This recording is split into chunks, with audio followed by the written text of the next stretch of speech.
Every day, you and I get bombarded with negative news. And just like our bodies becomes what we eat, our minds become the information that we consume. If you want to stay positive, it's so important that you also listen to stories that inspires you and uplifts you. In this podcast, we interview world-leading experts dedicated to solving the world's most pressing problems. And if you stick around, I promise you will not only be as informed as if you watch the news, you will feel uplifted, inspired, and have more positive energy in your life. Welcome to Great.com Talks with. Hi and welcome. Today Great.com talks with Chelsea Wagner, who is the Director of Strategic Partnerships at the National Pediatric Cancer Foundation. And if you haven't heard of them before, they are a non-profit organization dedicated to research and clinical trials to find less toxic and more effective treatments for childhood cancer. And if you're new here into this podcast, you definitely want to press subscribe, either on YouTube or in your podcast app, because today we're going to look at how can we help children that have cancer. Chelsea, thank you so much for taking the time to speak with us today. Thank you so much. I'm honored to be here and speaking with you guys. Really looking forward to it. So how would you describe the foundation to someone that is not familiar with, what you guys do or the challenges that you're facing? Absolutely. So the National Pediatric Cancer Foundation, like you stated, we are dedicated to funding research. We want to find the answers and we want to find the cure for these children. A lot of things that people don't know is that the government funding in the United States, only 4% of government funding for all types of illnesses, only 4% goes to childhood cancer for research. So, the other 96% is going to adult cancer research, where, their lifespan is a little bit shorter, unfortunately, than a child. They're losing almost 70 years of their life due to cancer. It's the number one killer of disease for children in America. Every day, 43 children are diagnosed with cancer. So that's almost a little over 15,000 kids in the United States alone. Globally, it's like 300,000. So we're really trying to find the answers, and they're being treated with drugs from the 1980s that were created for adults. So the toxicity of all the chemos and radiation that they're receiving is having lifelong side effects for them. So a lot will lose their hearing or just have to continue going through treatments because it has affected, their mental development and things like that. So we're really trying to find treatment options that don't have these lifelong side effects, along with ultimately finding a cure for childhood cancer. Mm. Oh, that is such an important work that you do. It really is. You can't even imagine how hard it must be when, I was lucky in my childhood to have few problems, and then other kids are going through these really difficult experiences. And I know a little bit about your story, but I think it would be a good time if you would like to share why you are so passionate about this cause area. Absolutely. When I was 15 years old, I was actually a competitive dancer my whole life growing up. So I was out in LA traveling all over the world dancing. And when I was 15, I was out in LA and my leg kind of just gave out. I couldn't walk anymore and we really had no idea what was going on. So I went to a bunch of different doctors, and unfortunately, after months of trying to figure out what was wrong, we figured out that I had a really rare form of bone cancer. It was called adamantinoma. Not many people know what it is. When I was diagnosed, there were 200 known cases in the world. So my treatment that was done was very experimental. It was all done by research. If it wasn't for my doctor, who was literally doing research and trying to figure out how to treat this specific type of cancer, my leg would have been amputated. And as a dancer, that was not an option for me. So I ended up getting this experimental treatment. It took a couple tries to get it right. But now I can walk again. I luckily can dance. It was through my high school years. So for those 3 years, I was in and out of the hospital, and just not having that normal childhood of getting to experience high school, it changed my whole course of my life. I wanted to be a professional dancer. Now here I am advocating and raising funds for pediatric cancer because I never want a child to have to go through something that traumatic. It was not easy. And, mentally it takes a toll on you. There's depression and there's things trying to find your new path in life. It's a hard thing to go through at such a young age. So anything I can do to help raise funds and find better treatment options and save as many kids as possible is what I'm here to do on Earth, I think. So can't even imagine how challenging that must have been for you. But it also was, makes me full circle though, real quick. My the organization that I work for, when I started working there, I realized that we were actually funding some of the doctor who treated me, his research at the University of Miami. So it was like, wow, here I am. This is what I'm supposed to be doing. So it was really cool for me to experience that. Funny how these really difficult chapters can really make things fall into place. I'm a firm believer in that, yeah. Right. Now, so you mentioned that 43 kids per day get diagnosed, that it's the number one cause of death for children in America, and that only 4% of the funding goes to this kind of research. So with all of these big problems, where do you see opportunities to tackle this problem, to find solutions, to do something better? Absolutely. So at the National Pediatric Cancer Foundation, we saw that a lot of the institutions and hospitals that are doing research, they really own that research within their four walls. So we decided to create a collaborative model. We have almost 30 hospital partners now across the United States, as well as hundreds of brilliant doctors and researchers all working together on this problem. They have to share their findings. They have to share their research with one another. And we're hoping by them sharing things, they'll all learn and be like, whoa, well, you doing this and I'm doing this, and we can make this work together better. Then we can find a faster cure, having the most brilliant brains working on it all together. So that's our mission. We're here to bring everybody together with our collaborative consortium of all of our doctors and researchers to really find better treatment options and really find a cure. Right now we're funding more of the rare types of cancers for children. So more of the osteosarcomas, Ewing sarcomas, rhabdomyosarcoma, which is all like soft tissue bone cancers, and then also brain cancer. When a child is diagnosed with a high-grade glioma brain tumor, there is honestly right now no standard treatment of care. So those kids, they have such a dismal prognosis. So we have one of the largest brain tumor trials going on right now, and we're seeing such wonderful results. It's been really exciting. We have a kid who on it right now, he just is the first one to finish the trial, and he has no sign of disease or anything, and he's living a great quality of life. Whereas before, there was really no hope for these kids. So we're here to help fill the gap. We're raising money. We're trying to raise at least $5 million a year to directly fund all of our research. We are the highest rated childhood cancer nonprofit in America. 88 cents out of every single dollar goes directly to our research. And then everything else goes to our programs. We offer financial assistance to families too, who are currently going through treatment. So beyond the research, we really do try to help the families as much as possible. I'm so grateful you guys exist to be able to bring hope to children that are in these real difficult situations.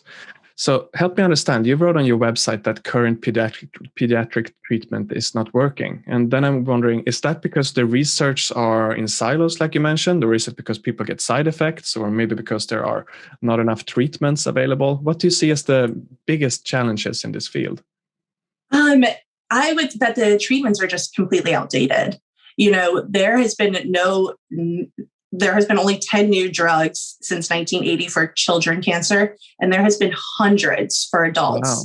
Not dissing adults or anything. Like, obviously they need help too, but our kids are our future, and we're really seeing the lack of funding and the research and the big pharma really behind these drugs for these kids. The lack of research is really the issue here. Like, they need better treatment options. The side effects are really terrible for some of these children, and it's something that they're going to live with for the rest of their lives, unfortunately. So, anything we can do to help fund these amazing doctors and their ideas is what we're trying to do. For us, if you go through government funding, it could take years to get a trial off the ground. We can get it off the ground in a month, like as quickly as possible. If we think it's a good idea, we're funding it, and that doctor can start working on it right away. So, anybody can get involved. We have so much going on right now at the organization that people can get involved with to help fundraise for us. I feel the pulse with what you guys are doing. So allow me to ask a real stupid question then. Yeah. What is the difference between adult cancer and child cancer, except that it's maybe a smaller person, a younger person with a different immune system? Why would there be even a separation in the kind of research that is being done? Because the growing body for a child, the way the drugs affect it stunts their growth, their development with their brain. They're still developing that the treatments that the adults are being treated with, it's not affecting them as aggressively because they're done growing. Their majority of their brain cells, everything's good, but for kids, since they're still developing, the harsh chemo treatments, they're with their little body that, an 80-year-old is getting treated with versus an 8-year-old, it's just really affecting their developmental growth. And the types of cancers are different than what, per se, like an adult would get. An adult not necessarily isn't going to get an osteosarcoma because a lot of it has to do with like their growth platelets overgrowing and creating bone cancers that way. So the types of cancers are different that you see a child getting versus an adult. I understand how complex it must be. And it's I guess, often something people might overlook when thinking about the child cancer. Yeah. It's a hard thing to think about. You don't want to think about if you have kids like them possibly getting it. So no one really wants to talk about it, but it really is one of the largest issues facing our children right now.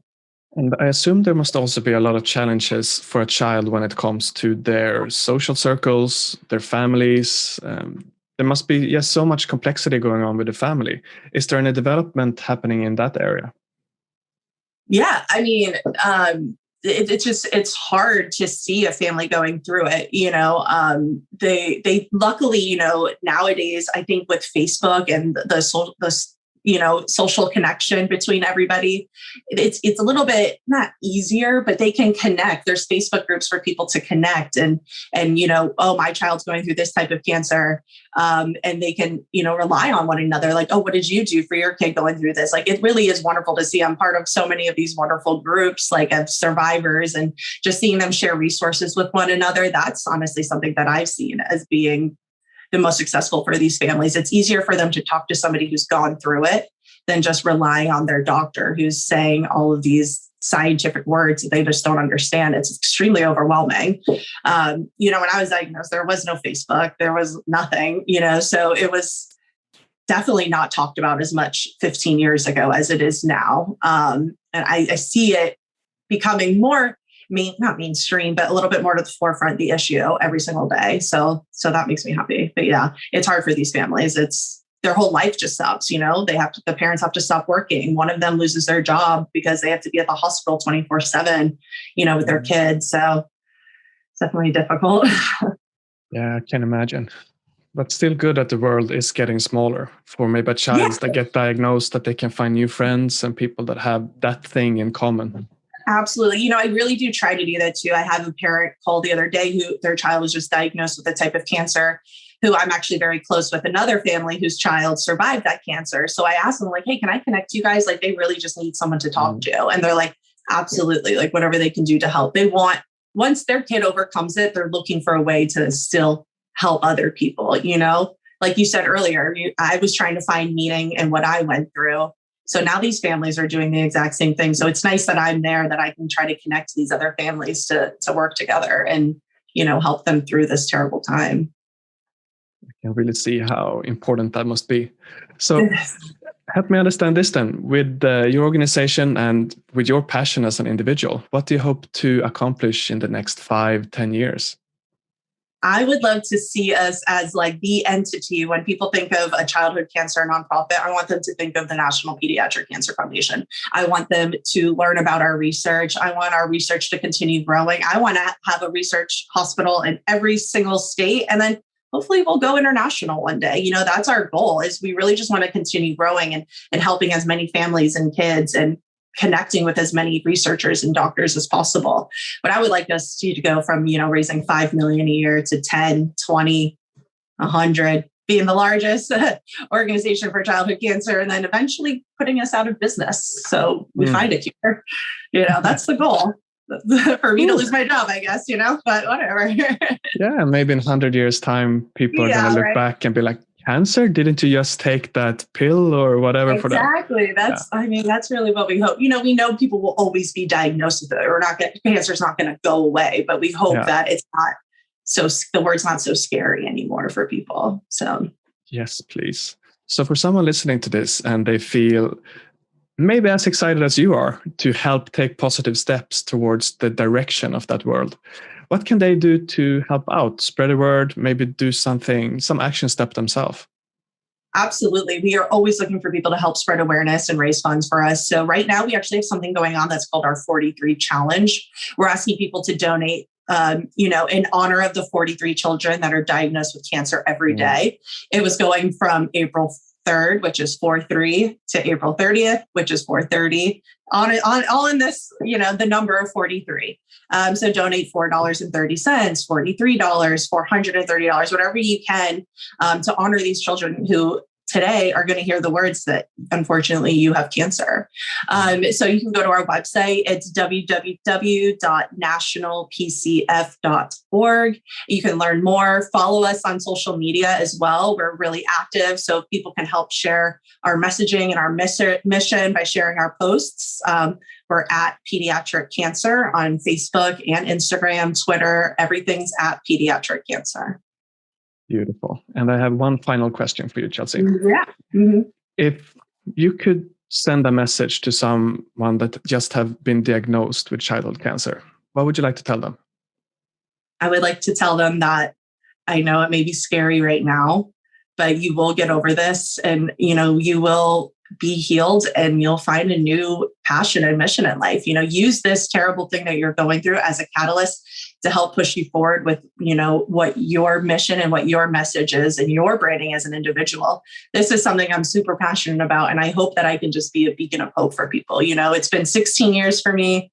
I'm healthy and doing well, and you will be there too. I promise. I know it's super dark and scary right now, but you will find the light at the end of the tunnel, I promise, and just get over this and live a wonderful, successful life. Wow.